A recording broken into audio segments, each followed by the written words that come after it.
பாராளுமன்ற தொகுதி வேட்பாளராக பாரதிய ஜனதா கட்சி கூட்டணியில் தமிழ் மாநில காங்கிரஸ் சைக்கிள் சின்னத்தில் போட்டியிடும் வேட்பாளர் விஜயகுமார் எளிமையான முறையில் சைக்கிளில் வந்து தான் படித்த பள்ளியிலேயே வாக்கு செலுத்தி தனது ஜனநாயக கடமையாற்றினார். ஈரோடு மாவட்டம் பவானி அடுத்த லட்சுமி நகர் பகுதியைச் சேர்ந்தவர் விஜயகுமார்.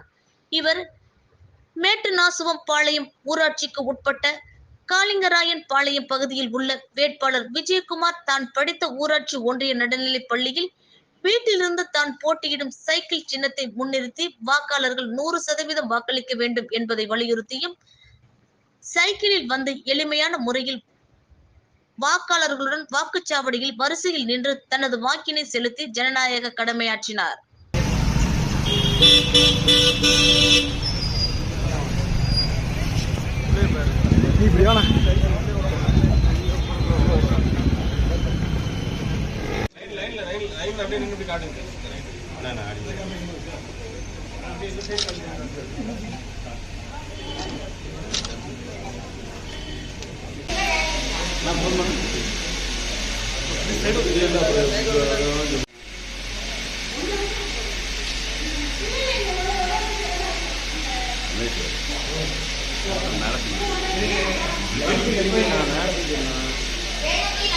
அதான்டா இதுதான் ஆகாதுங்கிறது எவனும் நல்லது சொல்லக்கூடாது.